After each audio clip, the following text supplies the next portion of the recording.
Bonjour à toi, c'est Aïcha et aujourd'hui je te retrouve pour te parler de livres. Alors dans ce nouvel épisode, je vais te parler d'adaptations cinématographiques, oui, comme la dernière fois, mais cette fois-ci je vais te parler de films que je n'ai pas aimés, donc de films adaptés de certains livres que j'ai lus que je n'ai pas aimés.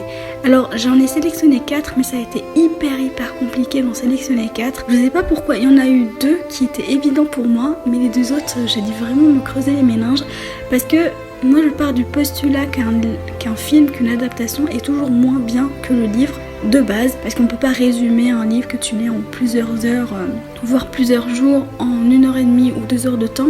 C'est tout à fait normal, il y a toujours des passages qui sont tronqués, toujours des livres qui sont plus ou moins résumés, et donc c'est toujours moins bien parce qu'on retrouve pas tous les détails du livre dans le film.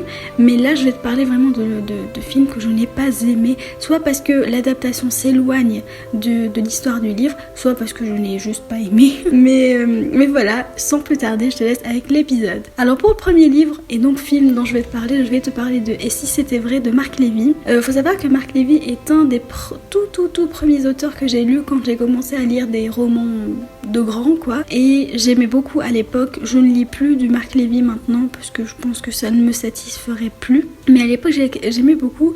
Et si c'était vrai, c'est le premier livre que j'ai lu de Marc Lévy. J'en ai lu 3 en tout, je vais te le dire plus tard. Donc ce livre là va raconter l'histoire de Lorraine Klein, qui est un jeune médecin qui, à la suite d'un accident de voiture, va tomber dans le coma. Et à côté de ça, on a un deuxième personnage qui s'appelle Arthur, qui lui est architecte, qui emménage dans un nouvel appartement. Et un jour, dans ce nouvel appartement, il se rend compte qu'il entend des bruits dans l'armoire. Donc en allant vérifier, il voit une femme. Cette femme est très bizarre parce que elle s'étonne qu'il puisse la voir lui aussi. Elle est vraiment très surprise du fait que Arthur la voit. Et en fait, elle lui explique qu'elle est, dans le coma, déçue d'un accident de voiture. Donc tu l'auras deviné, la femme qui est dans cet appartement-là est Lorraine. Et pourquoi elle est dans cet appartement-là? Parce que c'est son ancien appartement qui a été loué à Arthur. Donc pendant qu'elle est dans le coma, son appartement a été loué par un de ses proches. Et donc elle est revenue, son esprit entre guillemets est revenu dans son ancien appartement. Donc ça c'est le résumé. Et le film, il a été réalisé par Mark Waters donc en 2005. Et les deux acteurs qui jouent les personnages principaux, à savoir Lorraine et Arthur, sont des acteurs très connus, parce que celle qui joue Lorraine c'est Reese Witherspoon et celui qui joue Arthur est Mark Ruffalo. Alors pourquoi je n'ai pas aimé ce film là? Parce que déjà je le trouve très vieillot. En soi il respecte quand même bien l'histoire, il respecte les grandes lignes du livre, l'histoire quand même bien conservée, mais j'ai trouvé que le film, pour un film qui est sorti en 2005, il fait très vieillot. Et ça je vais le retrouver dans une autre adaptation aussi que je vais te raconter plus tard, mais j'ai trouvé que le film était vraiment très vieillot. Il fait pas un film 2005, il fait un film dans des années 90. Mais ce qui m'a encore plus dérangé, c'est que les prénoms des personnages sont modifiés. Donc Arthur ne s'appelle plus Arthur dans le film, il s'appelle David. Et Lorraine ne s'appelle pas non plus Lorraine dans le film, elle s'appelle Elisabeth. Donc je n'ai rien compris à ce changement de nom. Et aussi quelques autres personnages changent de nom aussi. Je ne comprends pas le changement de prénom. Et je trouve que le prénom fait l'identité du personnage, donc le fait de le changer comme ça dans le film dénature complètement le film. C'est très dommage. Je n'ai rien compris à ce changement de prénom. Est-ce que Arthur et Lorraine ne faisaient pas assez américain, ou à contrario ils voulaient Elisabeth et David pour faire un peu plus français? Je ne sais pas, mais en tout cas j'ai été très déçue par ce film. Encore une fois, je dois lui reconnaître le fait qu'il respecte quand même les grandes lignes du livre. Il colle quand même très bien au livre, il n'y a pas de gros changements. On retrouve vraiment les personnages, hormis leur prénom, mais on retrouve bien les personnages. Je trouve Mark Ruffalo et Reese Witherspoon, ils apportent beaucoup au film, mais je trouve que ça ne suffit pas d'avoir des noms comme ça. Enfin, j'ai été vraiment déçue, surtout que on voit quand même à l'affiche 2 gros acteurs américains, et donc j'ai été très déçue. Je le trouve vieillot, mais vraiment je le trouve très vieillot. Je trouve que je sais pas moi, y a rien à retenir de ce film là. Je l'ai trouvé nul. Autant le livre j'avais beaucoup apprécié, autant le film pas eu. Et ce n'est pas le premier film d'une adaptation d'un des livres de Marc Lévy qui me qui me déçoit. D'ailleurs je vais te parler d'un autre un peu plus tard. Mais là je vais passer au deuxième film dont je vais te parler, et le deuxième film dont je vais te parler c'est Au revoir là-haut, qui est adapté du livre Au revoir là-haut de Pierre Lemaitre. Donc Au revoir là-haut, le livre va raconter l'histoire de deux soldats, deux poilus à l'armistice à la suite de la Première Guerre mondiale, vont se retrouver liés par cette guerre parce que les deux soldats, donc le premier s'appelle Édouard Péricourt et le deuxième s'appelle Albert Maillard, et en fait Édouard Péricourt va sauver Albert Maillard lors de cette guerre. À la toute fin, vraiment on est très proche de la fin de cette guerre, donc de l'armistice, et il va le sauver. Ensuite Albert Maillard va donc lui être redevable et va s'occuper de lui parce que Édouard Péricourt va subir quelque chose lors de cette fin de guerre, et donc Albert Maillard prend en charge Édouard et va l'aider par la suite après l'armistice. Et à côté de ça on a d'autres personnages qui viennent se greffer, notamment un troisième personnage qui est très important, qui est un lieutenant qui s'appelle Henri Dolnay-Pradel, qui est un petit peu le méchant de l'histoire. Ensuite on a un autre personnage féminin qui s'appelle Pauline, qui va devenir l'amoureuse d'Albert Maillard.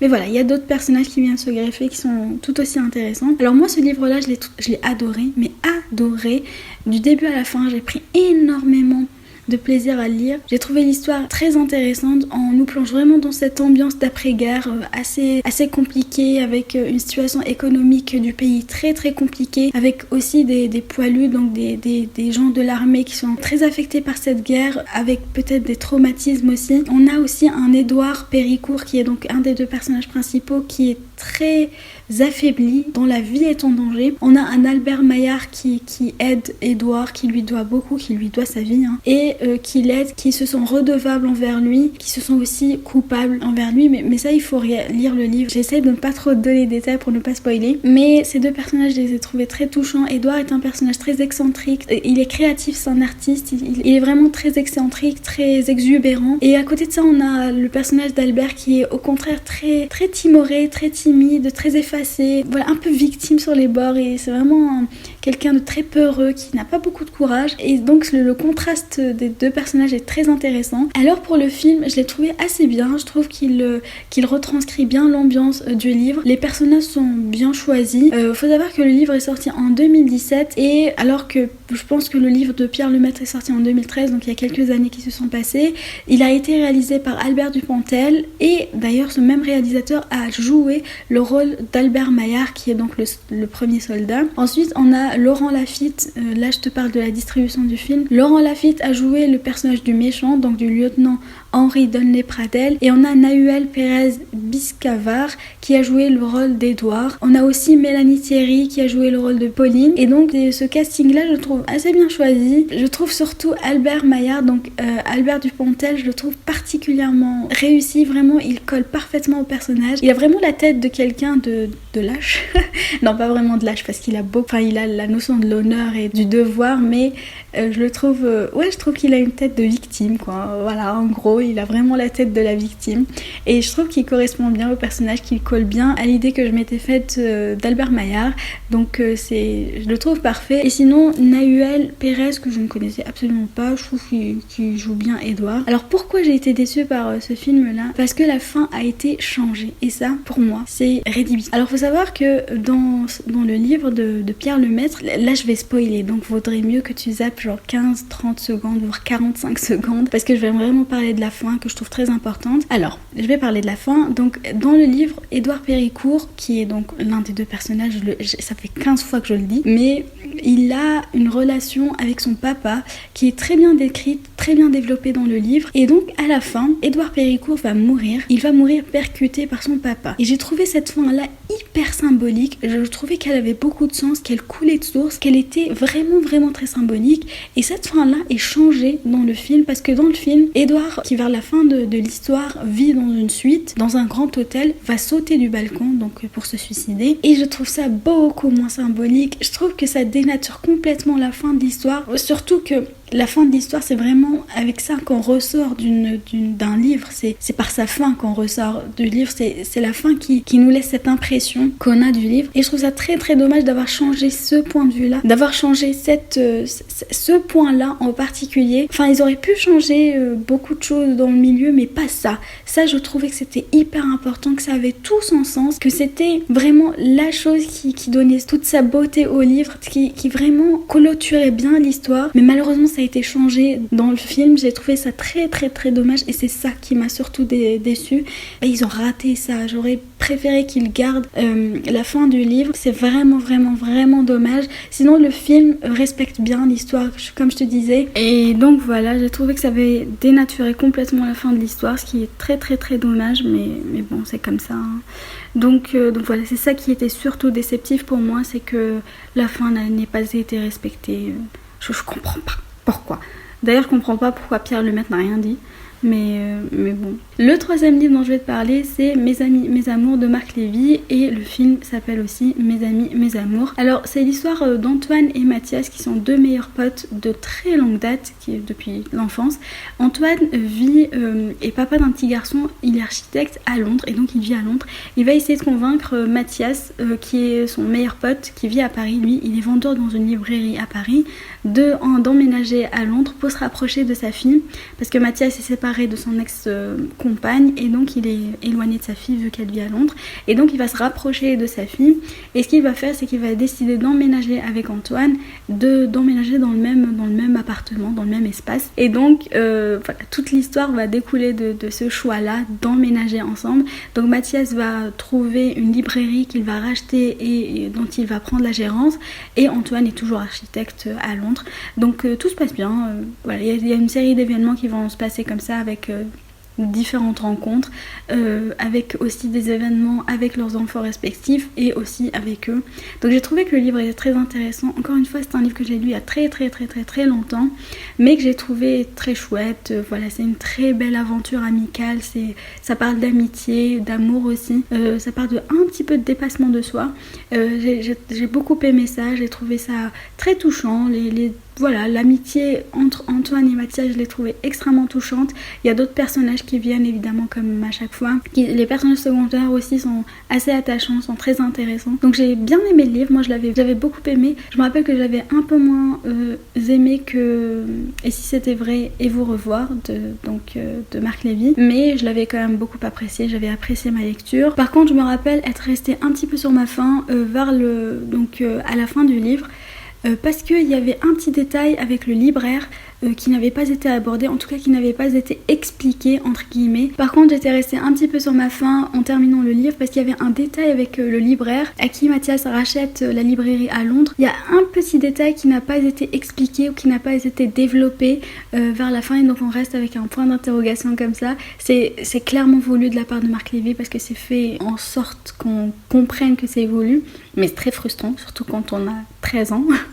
Mais donc parlons du film, qui a été très très décevant pour moi. Alors le film est sorti en 2008, en juillet 2008. Il a été réalisé par Lorraine Lévy, et il y a comme acteur donc Vincent Lindon qui va jouer le rôle de Mathias, et Pascal Elbé qui va jouer le rôle d'Antoine. Il y a aussi la présence de Florence Foresti qui va jouer la meilleure amie d'un des deux, et Virginie Ledoyen qui je pense joue un autre personnage féminin, voilà, assez important. Mais donc j'ai trouvé, encore une fois, je sais pas pourquoi, j'ai trouvé que le film était très très vieillot. Il faisait vieux film, mais vieux film. C'est une comédie française. Je n'ai rien contre les comédies françaises, mais ce n'est pas le genre vers lequel moi j'irais de prime abord. Donc déjà de base, c'était pas un film qui était pour moi. Enfin, j'avais pas du tout aimé. Par contre, ce que je peux lui accorder, c'est que vraiment il respecte encore une fois l'histoire. Il colle très très bien à l'histoire du livre. Il y a pas vraiment de gros changements. Il y a quelques détails qu'on retrouve très bien dans le film, donc ça, il n'y a pas de problème. Parlons des acteurs. Alors déjà, je n'imaginais pas du tout Mathias ressemblant à Vincent Lindon, pas du tout.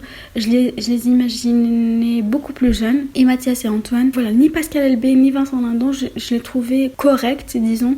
pour ces personnages, qui est très dommage. Après, ce sont de grands noms du cinéma français, donc je ne trouvais pas du tout qu'ils collaient, en tout cas qu'ils collaient à l'image que moi je m'étais faite des personnages d'Antoine et Mathias. Vraiment, je les imaginais beaucoup plus jeunes que ces deux acteurs-là. Et aussi, je sais pas, j'ai pas du tout pris plaisir à regarder ce film-là. Je pense que je l'ai même pas terminé. Ah non, si, je l'ai terminé parce qu'il y a un détail. Non, je l'ai quand même terminé. Oui, c'est un film qui a le mérite d'exister, mais qui n'a pas non plus le film de l'année 2008 d'ailleurs. Il va bien avec le livre, on retrouve bien l'esprit du livre. Il va bien avec le livre, il respecte bien le livre, il retranscrit bien, comme je disais, l'ambiance, il retranscrit bien les relations aussi amicales. On sent beaucoup d'amitié dans l'interprétation des acteurs, donc ça, on le voit et on le ressent, donc c'est bien. Par contre, ouais, vraiment, mais sans plus, c'est un film que... Mais vraiment, rien à faire. Qu'il n'existe ou qu'il n'existe pas, c'est pareil. Je sais pas pourquoi Marc Lévy vend ses droits pour des films comme ça. Mais déjà, on lui change de prénom de ses personnages, et là, on lui met des acteurs plus vieux. D'ailleurs, j'ai rencontré Vincent Lindon, ah oui, un jour. Et en fait, j'étais tellement subjuguée de le voir. C'est pas qu'il m'impressionne, mais j'étais genre quoi? Mais c'était dans un contexte complètement différent. J'étais dans un laboratoire, figure-toi, dans un institut. Et il entre dans la cantine de l'institut. Genre le truc aberrant, le truc qui n'a rien à voir. Mais c'est parce qu'il faisait, ça je l'ai su par la suite, il faisait un tournage dans la ville dans laquelle j'étais à ce moment-là. Et donc il était complètement hors contexte. Que je le vois à Cannes, ça y a pas de problème. Que je le vois dans mon labo, rien à voir. Mais voilà, petite anecdote. Et donc je vais finir avec cette daube... ce navet qui est La Terre brûlée de l'épreuve de James Dashner. Donc James Dashner a écrit une saga qui est l'épreuve. Donc La Terre brûlée, c'est l'adaptation du deuxième tome, c'est le deuxième tome, et là je vais te parler de l'adaptation du deuxième tome. Alors, les films s'appellent Le Labyrinthe, donc le premier c'est Le Labyrinthe, le deuxième c'est La Terre brûlée, et le troisième c'est Le Remède mortel, il me semble. Et donc en fait cette saga va raconter l'histoire de Thomas, qui est un jeune adolescent qui un jour se réveille dans une cage, dans une espèce d'enclos qui est entouré de très grands murs avec des portes, de grandes portes. Et donc il y a 4 portes qui se referment tous les soirs et qui restent ouvertes la nuit. Le problème c'est que apparemment il y aurait un labyrinthe derrière ces murets, donc derrière ces grands murs, pas des murets mais des grands murs, et qui serait impossible de s'en sortir. Tu entres dans le labyrinthe, t'es assuré de mourir, parce que en plus d'être un labyrinthe mais complètement invraisemblable, il y a apparemment des créatures mortelles, ce qui rend l'évasion quasi impossible. Et donc Thomas, évidemment, on est dans la dystopie, donc Thomas c'est le gars le plus courageux de l'univers entier, et donc il va essayer de franchir et de s'évader. Alors là, dans La Terre brûlée, on est plus dans un autre univers, parce que est-ce que je spoil en disant... Mais oui, ils se sont évadés, évidemment, je parle de Thomas. Mais ils se retrouvent dans un tout autre univers, une toute autre ambiance, dans une ambiance très désertique, dans la fameuse Terre brûlée. Alors moi, je vais te raconter mon histoire avec cette saga. La saga, je l'ai découverte grâce à mon grand frère qui m'a donné le film. Il m'a dit, mais tu regardes-le. Donc je l'ai regardé, je l'ai beaucoup aimé. Donc j'ai regardé le premier film, la première adaptation du premier tome,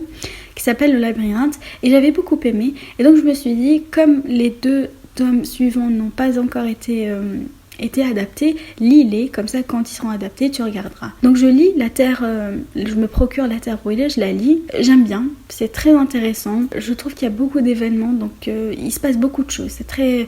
Pourtant j'aime pas du tout la dystopie, j'aime pas du tout cet univers apocalyptique, c'est pas du tout mon genre, mais je trouve que c'est très intéressant, je suis complètement happée par l'histoire, voilà, on est pris dans l'histoire, pris dans le tourbillon de cette histoire-là, alors on est complètement happé par l'histoire, complètement pris dans l'histoire, donc c'est très agréable. Je finis le livre, je le ferme en me disant je vais peut-être pas lire le 3e, parce que oui, j'ai apprécié ma lecture, mais ce n'est pas non plus une lecture, et j'avais vraiment pas envie de connaître la suite, enfin je n'en avais rien à carrer, donc je me suis dit je vais quand même regarder le film, et quand sortira le film du 3e tome, je vais le regarder sans avoir lu.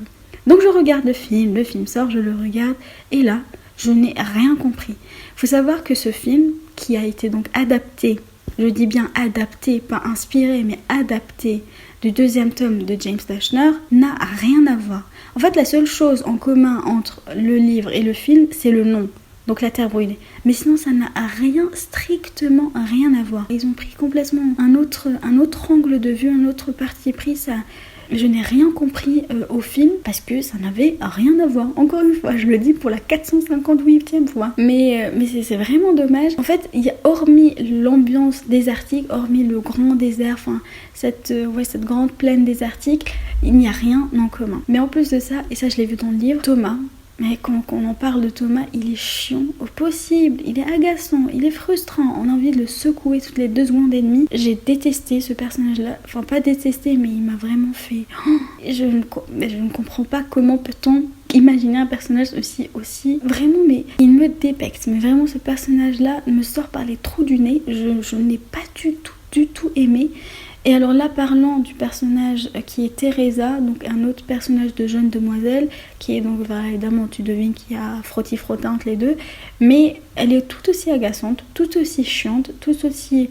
En plus, elle est ambivalente, c'est-à-dire qu'on ne sait pas si elle est gentille ou méchante, on ne comprend pas, elle est complètement ambiguë, il n'y a rien qu'on comprend. Mais déjà que les personnages qui portent quand même toute l'histoire sont d'un ennui et d'un chiant, mais pas possible. Si en plus on ne respecte pas le livre, comme n'est pas un chef-d'œuvre, mais au moins qu'on le respecte, on l'adapte, respectons-le. Mais en plus, j'ai appris par la suite que la fin de toute la saga a été modifiée. La fin, je parle de la fin, a été modifiée. Et moi, les modifications de fin, ça pour moi, c'est pas possible. Je m'arrête, je dis stop, je dis non, veto, c'est pas possible. Donc voilà, déception. Ça pour le coup, j'ai gardé ça en dernier parce que je n'ai rien compris. C'est nul. Mais voilà, j'ai bien fait de ne pas lire le 3e tome et j'ai bien fait de ne pas regarder parce que ça m'a saoulé. Donc voilà, je m'arrête là. Mais voilà, c'est terminé pour aujourd'hui. J'espère que cet épisode t'aura plu, j'espère qu'il t'aura intéressé. Dis-moi si t'as regardé un de ces films-là, ou si t'as lu un de ces livres-là. Et dis-moi aussi si t'as des déceptions d'adaptation. Mais voilà, j'espère te retrouver bientôt, normalement dans 2 semaines si tout se passe bien. Le prochain épisode sera un update lecture sur mes dernières lectures. J'ai eu des lectures mais délicieuses, vraiment exquises. Donc je me fais une joie de pouvoir t'en parler dans le prochain épisode. Mais avant de te laisser pour de bon partir, vaquer à tes occupations, il y a eu un programme à SWAT de l'Institut Goethe à Alger qui a donc fait ce programme-là et qui a récompensé des programmes audio, donc des podcasts algériens. Et donc Feuilleté fait partie des primés, donc je suis très très heureuse déjà, je l'ai déjà annoncé, mais j'ai été super contente d'avoir gagné, d'avoir été primée. Très heureuse aussi de te l'annoncer ici si tu ne le savais pas encore. Donc Feuilleté a une petite récompense, donc je suis très heureuse. Enfin, ça fait que 4 mois que j'ai lancé le podcast, donc je suis vraiment contente. Ça m'encourage à faire encore plus et à améliorer aussi la qualité et la quantité de mon podcast. Donc je suis très heureuse et je voulais absolument le dire dans un épisode pour la postérité, tu vois. Mais donc voilà, je te laisse, bisous.